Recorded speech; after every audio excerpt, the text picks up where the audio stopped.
And 5, cultural diplomacy. This involves creating an environment that is enriching and inclusive rather than confrontational.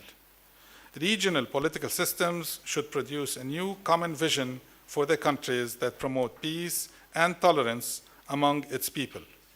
Soft diplomacy should be the means to solve our regional challenges. There has been successful examples such as SkySeed, which is the King Abdullah International Center for Interreligious and Intercultural Dialogue. So I would like to conclude by stating that change process is a long-term process that starts with building the citizen.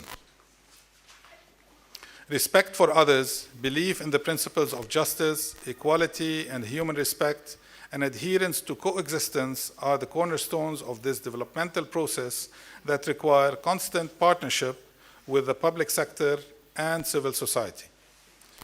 We need educational systems that allow students to reach their maximum potential, not only in the area of specialization, but also as human beings that empower future generations, a system that encourages creativity and entrepreneurship, a system that can quickly adapt to variations in our rapidly changing dynamic world.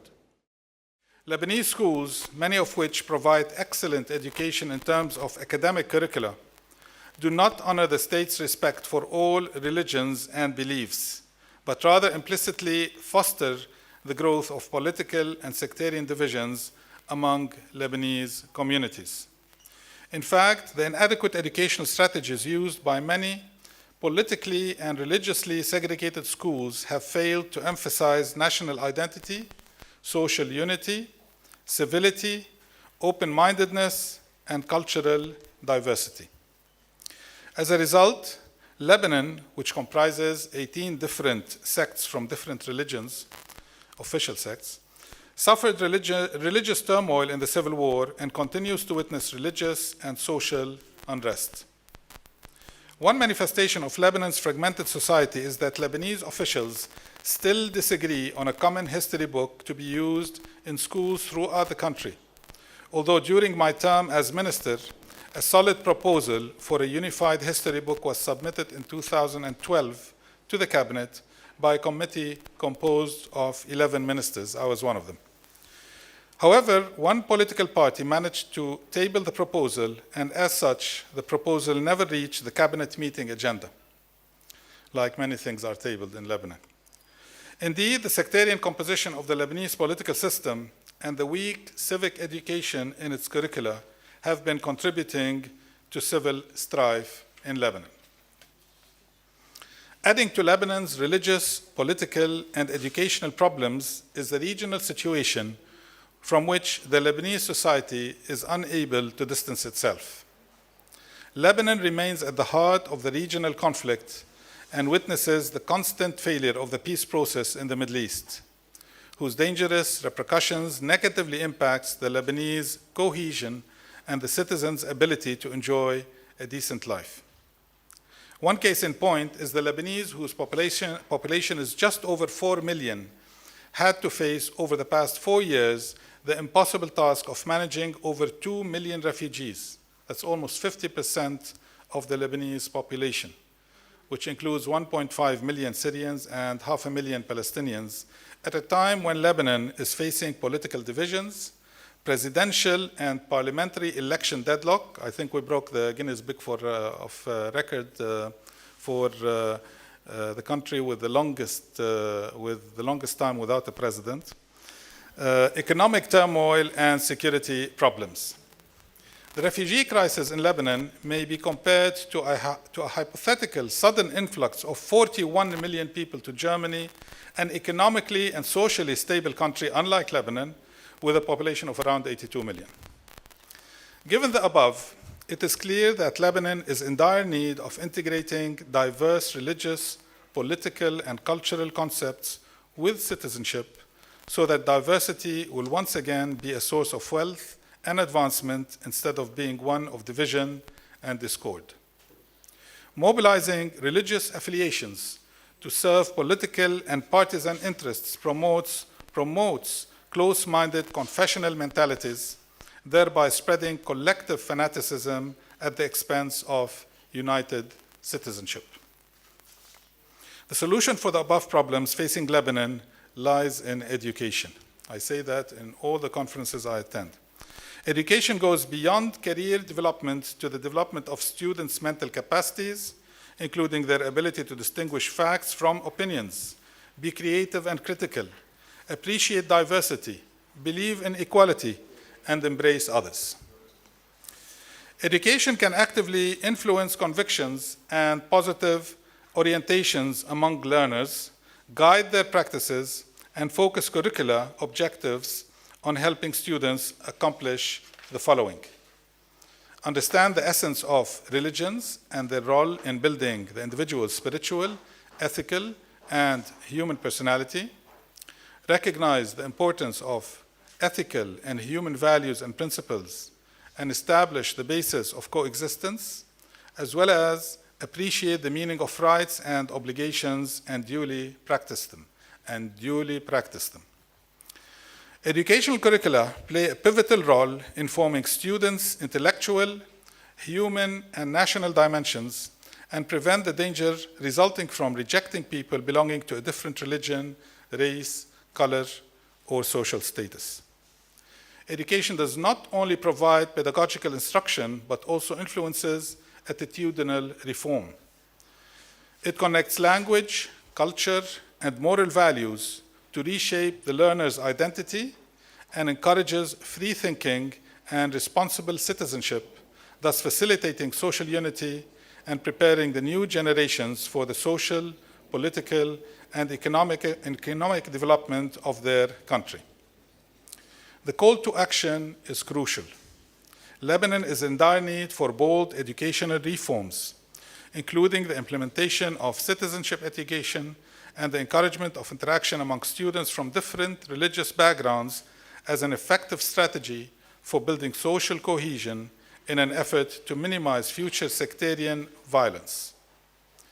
The belief in the role that civil organizations play in shaping the image of the other led the Ministry of Education and Higher Education during my term in office during 2011 to 14 to approve a development plan with citizenship education as one of its pillars and has taken the following steps. 1, approved for the first time a decree to require social service from all high school students starting with academic year 2013-14, aiming primarily at raising student awareness on the importance of relations among Lebanese, building student personalities that reflect socially responsible behavior, equipping them with methods to contemplate humanitarian problems and find suitable solutions, developing positive attitude towards work, respecting people's rights, and encouraging students to volunteer in social service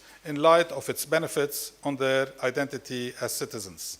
So if you multiply the number of hours that were required by the decree, by the number of students, we're talking suddenly 1 million hours of social service that is offered by students to municipalities, to all sorts of NGOs, and so on. It's a win-win scenario. 2, started a citizenship education program in collaboration with the European Union and received a grant to fund relevant activities whose goal is to build boards of education, develop trainers and students' capabilities regarding citizenship education, review school curricula and books, especially civic and national education books, accompany relevant stakeholders in the review process, and prepare professional training and career development plans. And 3, established partnerships with several organizations and institutions working in public schools to start activities and that develop the 3 dimensions of citizenship: national belonging, civic participation, and human partnership. To sum up, education creates awareness that Lebanon's spiritual heritage represented in monotheist religions is precious and should be preserved and promoted as a model of spiritual interaction and openness, and its culture of coexistence an antidote to ethnic discrimination. This way, Lebanon would regain its role as a model for other countries in building their national entity and unifying culture based on diversity and the will to coexist. Former Pope John Paul II said when he visited Lebanon many years ago, and I quote, "Lebanon is not only a country, it is also a message."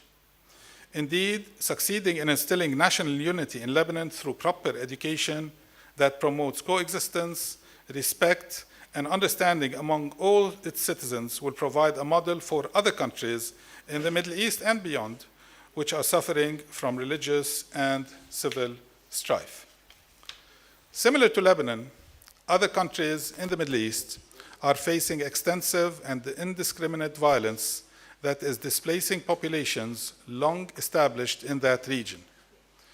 Indeed, the Middle East is renowned for its ethnic communities, including a population of almost or over 400 million Arabs, in addition to Kurds, Assyrians, among others. The region is also rich in religious communities such as Muslim Sunnis, Shiites, Alawites, as well as Druze, Christians, and others. The future of the people in this region is endangered, as has been the case in the Iraqi and Syrian sectarian crisis, where repeated bloodshed among the different communities in the name of religion has resulted in the immigration and dislodgement of their populations, particularly the Christians. As a result, coexistence between these different cultural and religious communities and their contribution to civilization is now at risk. In addition to religious hostilities, politics in the Arab world is increasingly polarized and fragmented. The lack of consensus on basic political rules of the game has led to bitter tensions between secular liberals and extremists, as well as between governments and civil societies. As polarization deepens, the need to engage in dialogue and bridge differences intensifies. Accordingly, the Arab world's future political trajectory hinges on mediation efforts and support for systemic reform. Some states already have some form of national dialogue to help build consensus. However, there is a need for an inclusive process of mutual compromise to lay the groundwork for political reform. Here too, as in Lebanon, the solution lies in national unity, education, and soft diplomacy. To minimize the growing pains of democracy and in light of the dynamically and rapidly changing world, political systems within our region need to be flexible in reviewing and updating their laws and constitutions to meet the aspirations of their people. This may be achieved through the following steps. So we give some constructive ideas of how a solution may be. 1, identity. Establish an inclusive identity by ensuring that citizens' rights are embedded in people's lives and in policies, decrees, laws, and constitutions. 2, governance. Build political systems that promote stability in the lives of our future generations, that shared governance based on meritocracy rather than kinship, partisanship, or religious quotas, which is the case in some countries such as Lebanon. 3, equality. Enhance the role of women and youth in political systems through instating a quota for each of these poorly represented groups. I was a fierce defender of women's rights in the cabinet I was in. It is our duty to listen to the dreams and aspirations of women and youth, as they constitute a large percentage of the Middle East and the Arab world in particular. In fact, what is happening in the Middle East region over the past few years is a clear indicator that our political systems have failed, and as such, we need to engage in a more proactive manner the youth in our countries, in our region. 4, education.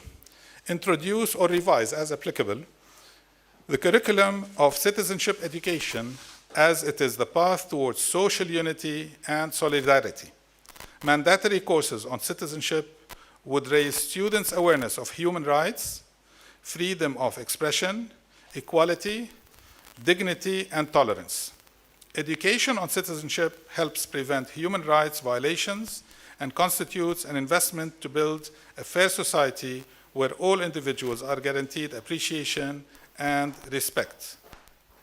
Moreover, educational systems should graduate students with 21st century skills in line with market needs. These skills would ensure employment of the youth, reduce poverty, and thus diminish social tension and civil unrest. And 5, cultural diplomacy. This involves creating an environment that is enriching and inclusive rather than confrontational. Regional political systems should produce a new common vision for their countries that promote peace and tolerance among its people. Soft diplomacy should be the means to solve our regional challenges. There has been successful examples such as SkySeed, which is the King Abdullah International Center for Interreligious and Intercultural Dialogue. So I would like to conclude by stating that change process is a long-term process that starts with building the citizen. Respect for others, belief in the principles of justice, equality, and human respect, and adherence to coexistence are the cornerstones of this developmental process that require constant partnership with the public sector and civil society.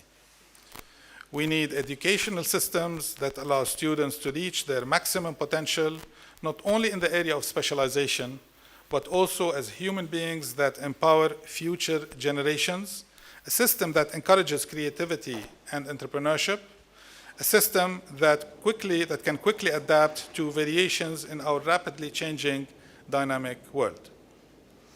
As a citizen of the Middle East region, I have a dream that it will soon come to appreciate freedom of expression, value interreligious and intercultural tolerance, and propagate the culture of peaceful leadership as well as the transition of leadership.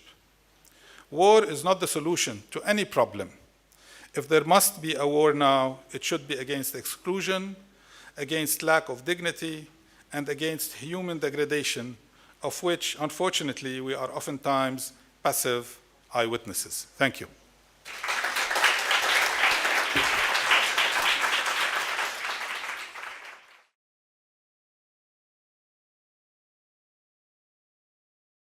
It was a brilliant expose, and I'm sure that the members of the audience will have several questions to ask you and benefit from your wisdom, in addition to what you have done in the educational field and other fields in your beautiful country. Are there questions? Let's start with the Syrians.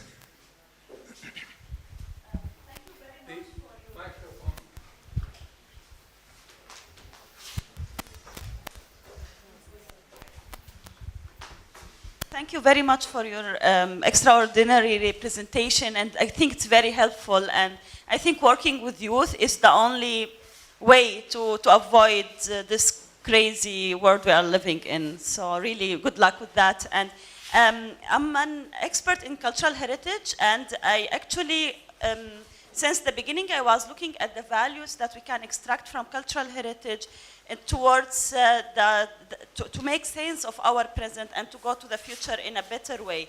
And I'm doing actually my PhD here with the ICD in the cultural nature of the Syrian conflict and seeing how cultural heritage can bring reconciliation in the future. My question to you is, are you benefiting from the cultural heritage in Lebanon and the values that can be extracted from, like diversity, tolerance, openness, and adventurous? I think I worked a little bit on the values in the Syrian heritage, and I think it's almost the same values that you can take in Lebanon. Are you using these values or other values maybe extracted from cultural heritage in your education program? And if yes, can you explain for us a little bit more? Thank you. Yes, thank you.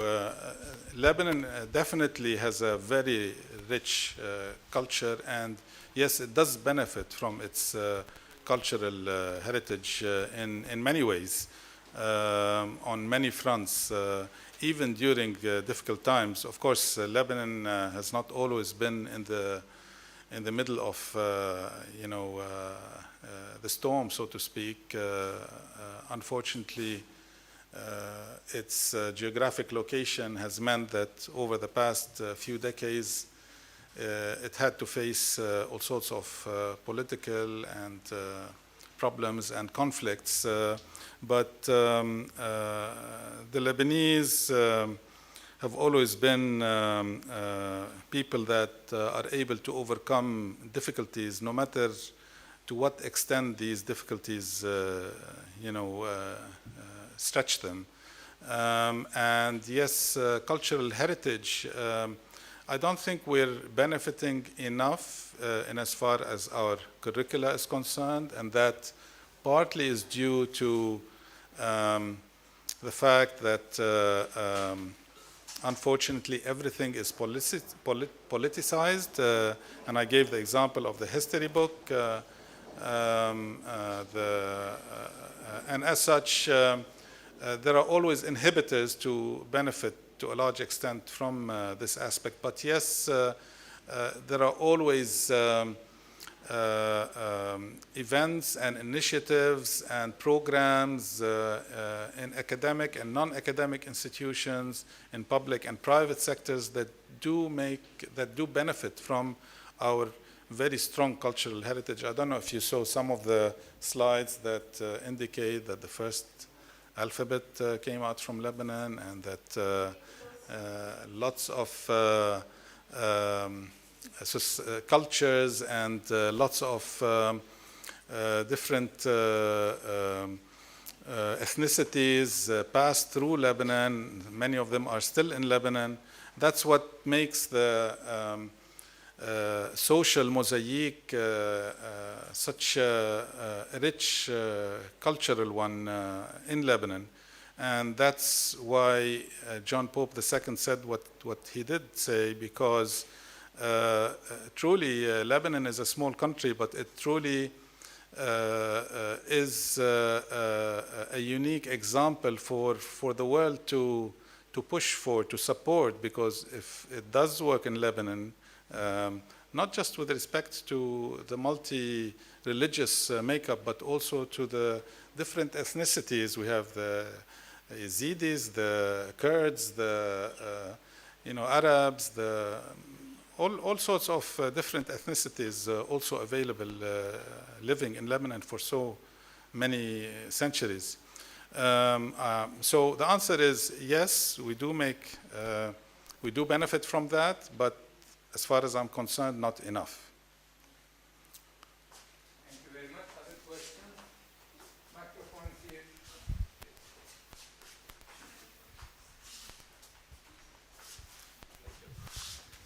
Professor Hassan, thank you very much for your rich information the presentation contains. We know the Lebanese society. It's totally diverse in religion, culture, sectarians from each religion, and so many things there actually puzzles you as outsiders. What makes this society? It's divided in sense of religion, ethnic minorities, and other factors. But at the same time, it's united. It's very sensitive. I mean, civil war erupted in the 70s because of this diverse. But since then, we've seen Lebanon as one society. What forms of cultural diplomacy is adopted in this country that makes it this united? Thank you for the question.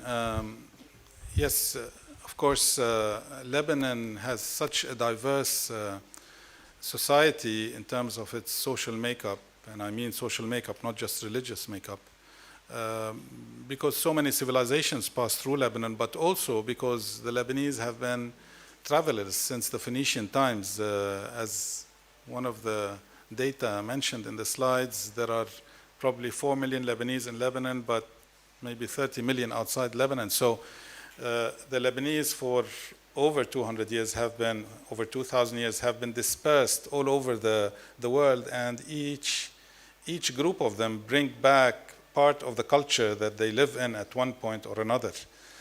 So it's not just a matter of the cultures that went through Lebanon, but also the cultures that are brought back by Lebanese in diaspora that eventually come back. What makes Lebanon unite?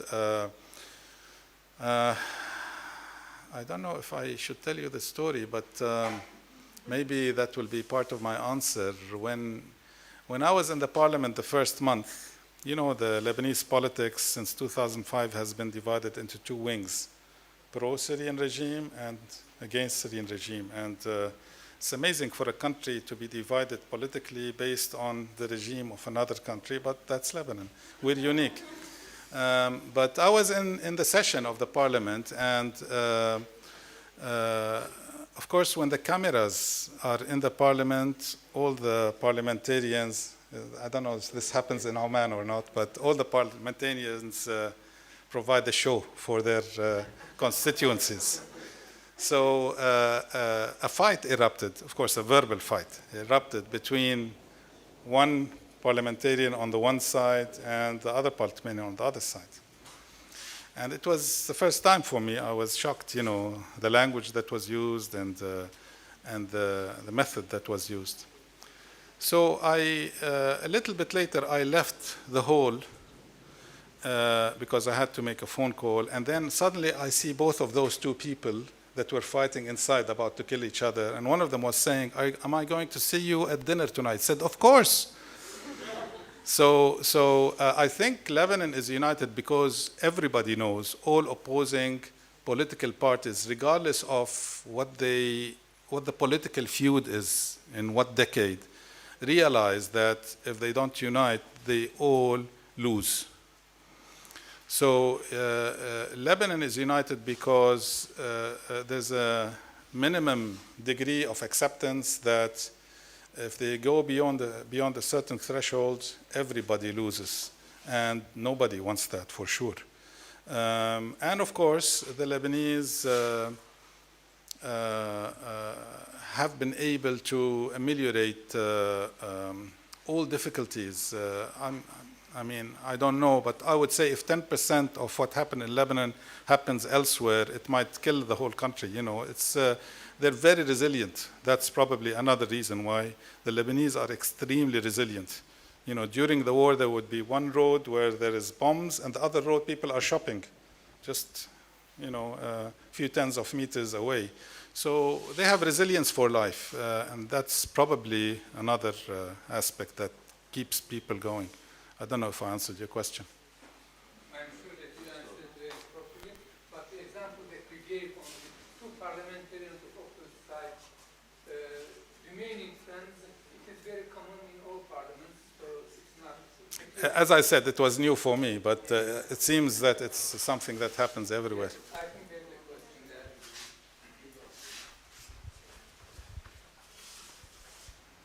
Thank you. I would like to know, regarding these subjects that you have implemented. Thank you very much. Well, I've just did in the previous talk, but I say it again. My name is Johanna Zuleta, and I live in London working in the arts and culture, specialized in Latin America, but fascinating, and we have so many Lots of Lebanese there. Yes, exactly. A huge heritage. Well, starting with Shakira. But Carlos Slim. yeah, that's Mexico. I wonder. It's fascinating what you're doing with the pensum, the schools, the high schools curriculum, and I wonder since when did that started, and if you know any other countries that are doing it or. Well, you know, are you talking about social service? Yes, yeah. The social service. Community service, yeah. Yes, thank you. This was already practiced by a few private schools, you know, in Lebanon. But what I did was to produce a decree to make it compulsory for all schools in Lebanon. So in Lebanon, we have almost 3,000 schools. Half of those are public and the other half almost private. So now everybody has to do community service. Actually, it's 60 hours over the secondary phase, which is grade 10, 11, 12, 3 years. The implementation started in 2013-14, as I mentioned in my speech, and it's a decree. So the problem is that sometimes in Lebanon, new ministers change policies of previous ministers. So as a decree, this cannot be easily done unless a new decree is passed. And there is no sense, for anybody to say, I want to cancel that decree. So it's still in effect. In Lebanon, the reason why I did it, of course, apart from the obvious advantages, in Lebanon, most of the schools are in the extremities of Lebanon. They are not in the major cities. We have a lot of schools in major cities, but there are, Lebanon is small, but the schools are dispersed in very remote areas. Unfortunately, Lebanon after the war, and unfortunately continues to become more sectarian, meaning there are villages that are Sunnis, villages that are Shiites, villages, even in Christianity, Maronites, Catholic, Orthodox.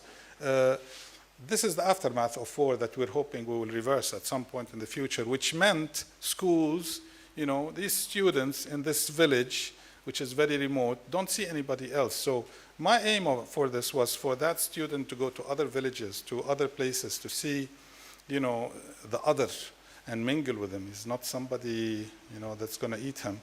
And to basically allow these students to mingle together more often, because a lot of as I mentioned in the presentation, a lot of the schools are sectarian schools. You have Maronite schools, Sunni schools, not all of them, but most of them. So I was hoping that as a result, it would partially help to allow students to, culturally mingle together, especially the ones that are in remote areas. So it started being implemented 3 years ago. On a very last remark, I was hoping to see, maybe I missed it in the presentation, but I was hoping to see something about the food cultural heritage. The food? Yes, thank you. Yeah. Well, the Lebanese cuisine is one of the best in the world.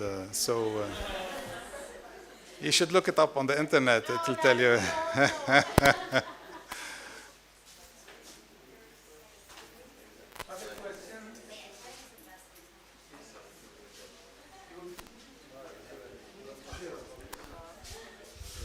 My name is Anna Varava. I'm from Ukraine and working in fashion. So I saw that Lebanon is the 10th biggest destination in fashion, shopping destination. And my question is, what's the reason for that? Which brands are presented? And do Lebanese people like more Western, Eastern ones, or they pay attention to the local ones and you develop that? Well, I'm not an expert in that area, but I can tell you that the reason for that is one of the side effects of the spread of Lebanese across the world. There aren't too many Lebanese in the Far East, so the influence of the West is more, but there's obviously a Lebanese and a Middle Eastern character to that sector. Yes, the influence of the West is extensive. Lebanon, one of the reasons of, the success of Lebanon as a society, as a country, is, I mentioned because travel is in their blood. So when you travel, you learn. You mingle with other cultures, you realize that you're not always right. There are other perspectives too. But also, Beirut and Lebanon has always been the center between East and West. So the East and West marriage, and there are lots of stories and lots of work written on that, melts in Lebanon. Lebanon, being on the Mediterranean coast, the last spot in the Mediterranean eastwards is where a lot of exchange between Middle East, East and West ideologies, cultures, food products, everything, This is where it took place for so many years until the war, 1975. A lot of the businesses shifted elsewhere in the Middle East. We remained Until today, I would say the center of, in the banking center of the region, although we lost a lot of opportunities. Yeah, Lebanon, I could say, would be in the Guinness Book of Records as the #1 country for the loss of opportunities. Yeah. You're going to use this in your... One last question. Thank you very much. I'm Maja Gasal-Vražulica, MP, Parliamentary Assembly, Bosnia and Herzegovina. Bosnia? Thank you. Herzegovina. Ah, okay. Thank you for your presentation and for sharing this information for this example. And I can say only that is the same situation we have also in Parliamentary Assembly of BIH. They are fighting when the camera are on, and after that all of them are friendly and they go to drink coffee and something else. My question is, you mentioned actually the ideas of you or conclusions actually on the topic enhancing women and youth for the politic of equality. How many female MPs do you have in government, in parliament, in assembly, and how many in executive government? Because if you said that is great for me, you are men and your idea is enhancing the women and youth. And what is actually the meaning of the people in Lebanon on this topic, enhancing women? Are they actually for this or not? And your party, how many women are in presidency of this party? Thank you. Thank you. You're very clever. I was hoping nobody would ask this question, but I'm stuck now. First of all, I don't have a party. I'm probably the only technocrat minister in the cabinet I served in, which was a political cabinet.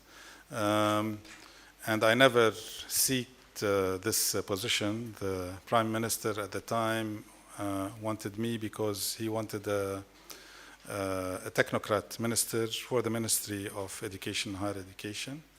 And I hesitantly accepted, but direct answer, so I don't play politics with you because you're a politician, probably more clever than me. There are very few in Lebanon. Oman is much better than us, actually. We boast, but we don't do. And this is why I keep saying, to pass laws and decrees is one thing, and implementation is completely different. So, no, we don't have many. Currently we have 5 out of 128, and they are all politically, assigned these tasks because it's part of a political agreement, because I don't want to go into this, but the electoral law is also customized for different parties and different people, but that's a long story anyway. So the parliament right now in Lebanon, I think, has 5 ladies from different places and from different political streams and from different areas in Lebanon, and 0 ministers right now. In the previous cabinet, 0 ministers. I think the first lady minister was Layla Salah. That was, I think, 4 or 5 cabinets ago. So how many lady ministers have we had since? I think 4 or 5 over 5 cabinets. In fact, one of the things we were discussing in our cabinet was the new electoral law for parliamentarians. I don't know if you realize, but the parliament has extended for itself 3 times now. They're already 3 years beyond the deadline, and probably soon they will extend again. The deadline for elections is next May. So when we were discussing that 4 years ago, obviously the cabinet percent. So out of 128, that's 30 plus women, which is great. It's the minimum guaranteed, The only clear supporter for this was the President of the Republic. The rest said, keep it open, they might take more. They all know that, it's not going to happen. So I think it's extremely important. I mean, your question is, it's very true that many talk, but they don't do. Unfortunately, this is Lebanon as well, across the region. But I myself strongly believe that the role of women is essential in our region because, first of all, they are the majority. They're more than 50% out of the 400 million. But we have serious problems. If you look at illiteracy, we have over 100 million illiterate, 60 million of those are women. So our educational systems across the region have failed. These are women that will become mothers, that will raise new generations, that should work, that should be empowered. And in my opinion, this system has failed in the region as a whole. There are some countries that are doing extremely well. In my opinion, Sultanate of Oman is one of them. The Emirates, UAE, is another good example. The first head of parliament, Speaker of the House in the whole of the Arab region is in the UAE. A good friend, Dr. Amal Qubaisi, about 8 months ago, she was elected, into that position. So it's happening slowly in some countries, but not at the speed that is needed. I believe women, and that's not only my perception, but based on many surveys, are better managers. Sorry about that, gentlemen, but this is, I think, a fact. They are more transparent, less corrupt, on average, I'm saying, So they should be given a chance. And also youth, they think differently. They should be allowed to, play a more proactive role in how the country operates. And, His Excellency gave an example of how that was done in Sultanate of Oman. So I strongly believe in that, to the extent that I established an NGO. One of the main pillars of that NGO is empowering women, and we're doing it.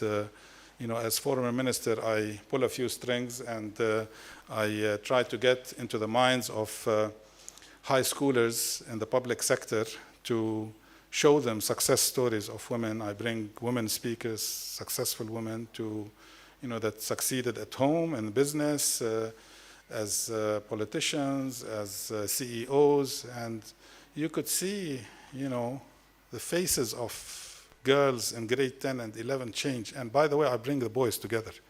I bring the boys too, because they need to know as well. So I can't tell you more than that. I'm convinced. I don't know if many politicians say it because they need to say it. I'm sure a lot of them are also convinced, but no, there isn't any significant action in terms of decrees and laws. They should be. Sorry for the long answer.